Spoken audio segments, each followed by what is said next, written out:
اعوذ باللہ من الشیطان الرجیم بسم اللہ الرحمن الرحیم الحمد للہ رب العالمین والصلاة والسلام علی سید المرسلین اما بعد فاعوذ باللہ من الشیطان الرجیم بسم اللہ الرحمن الرحیم۔ زکوٰۃ کی حکمتیں اور آداب۔ فرمانے باری تعالیٰ ہے وَأَقِیمُوا الصَّلَاةَ وَآتُوا الزَّکَاةَ، اور نماز قائم رکھو اور زکوٰۃ ادا کرو۔ اس آیت میں دین کی بڑی علامت نماز کے بعد زکوٰۃ ہی کا ذکر ہے، اور حدیث میں زکوٰۃ کو اسلام کی بنیادوں میں سے ایک بنیاد قرار دیا گیا ہے۔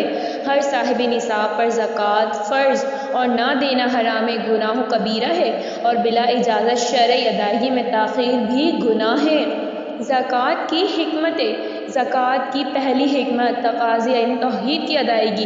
جب بندہ کلمہ پڑھتا ہے تو توحید یعنی اللہ عز و جل کے تنہا معبود ہونے کی گواہی دیتا ہے، اور توحید کا تقاضا یہ ہے کہ موحد یعنی توحید کے قائل کے لیے اس کی یکتا ذات کے سوا کوئی محبوب نہ رہے، کیونکہ محبت شرکت قبول نہیں کرتی۔ یعنی یہ نہیں کہ کسی کے برابر درجے کے دو محبوب ہوں، بلکہ کامل محبوب ایک ہی ہوتا ہے۔ کامل محبت کا امتحان دوسری محبتوں سے مقابلہ کرنے سے ہوتا ہے کہ کیا بندہ خدا کی محبت پر اپنی محبوب چیز قربان کرنے کا جذبہ رکھتا ہے یا نہیں۔ چونکہ بندوں کے نزدیک مال بھی محبوب بلکہ بہت زیادہ محبوب چیز ہے کہ اس کی محبت میں لوگ دوستوں رشتہ داروں تک کو چھوڑ دیتے ہیں، اور اسی کی وجہ سے دنیا سے محبت کرتے ہیں اور موت سے نفرت کرتے ہیں۔ لہٰذا خدا سے دعویٰ محبت کی سچائی کی تصدیق کے لیے اسی محبوب مال کو اس محبوب حقیقی کے نام پر قربان کرنے کا حکم دیا گیا ہے۔ جیسا جہاد میں اپنی پیاری جان قربان کرنے سے امتحان لیا جاتا ہے، مال کے حوالے سے بعض کاملین نے فرمایا کہ عوام پر تو شریعت کے حکم سے 2.5% زکوٰۃ فرض ہے، لیکن ہم پر تمام مال خرچ کرنا واجب ہے۔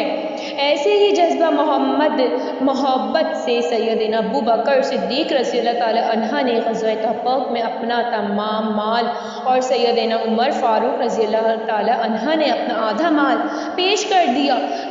زکوٰۃ کی دوسری حکمت بخل سے نجات۔ بخل یعنی کنجوسی ہلاک کرنے والی خصلت ہے۔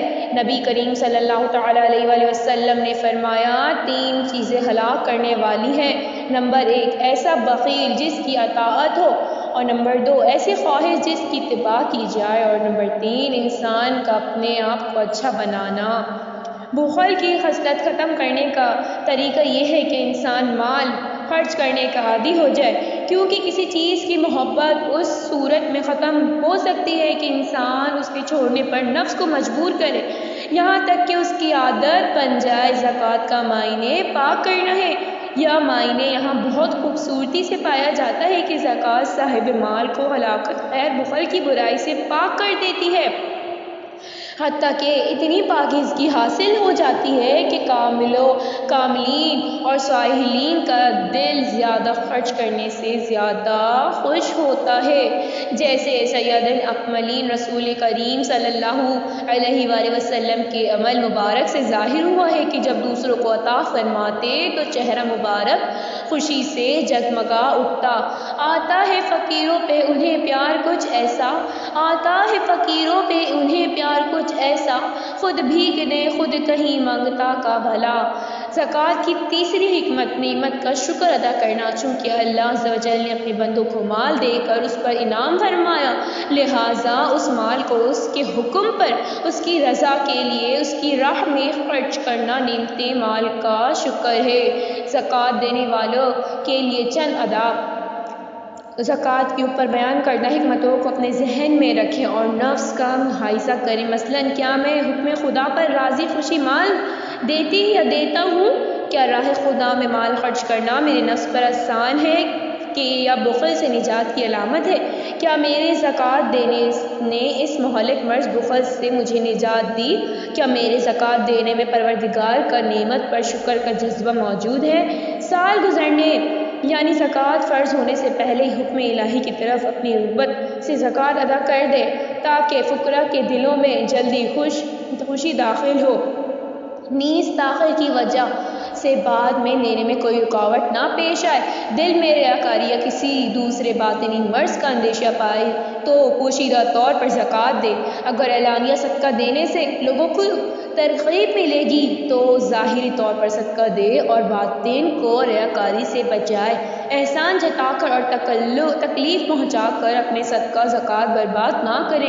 احسان جتانے سے مراد یہ ہے کہ صدقہ دے کر اس کا بلا مقصد تذکرہ کرے، اور عزا دینے سے مراد یہ ہے کہ دینے کے بعد غربت کا طعنہ دے کر یا کوئی دباؤ ڈالے، اپنے دینے کو چھوٹا سمجھے، کیونکہ احکام حاکمین مالک و مالک کی بارگاہ میں بڑے سے بڑا نذرانہ بھی کم ہے۔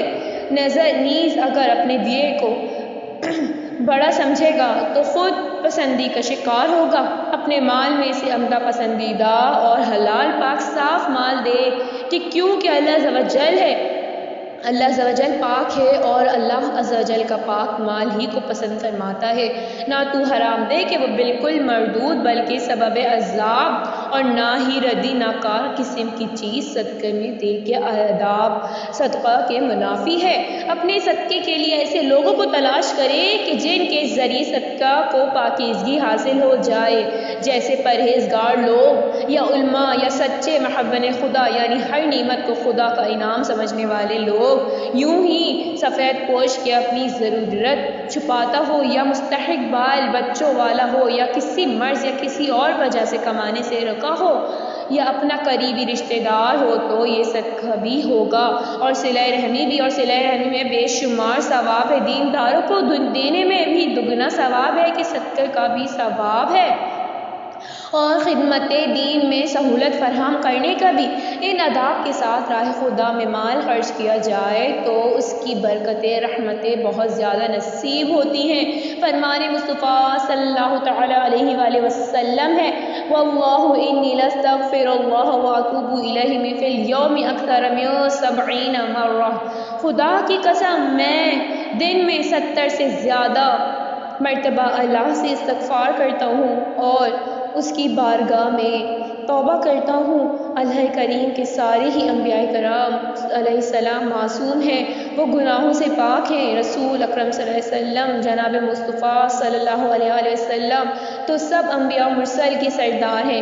علماء کرام محدثین عظماء نے حضور نبی کریم صلی اللہ تعالیٰ علیہ وسلم کے استغفار کرنے کے یعنی مغفرت مانگنے کی بہت ہی حکمتیں بتائی ہیں، اور صدقہ مال کو پاک کرتا ہے۔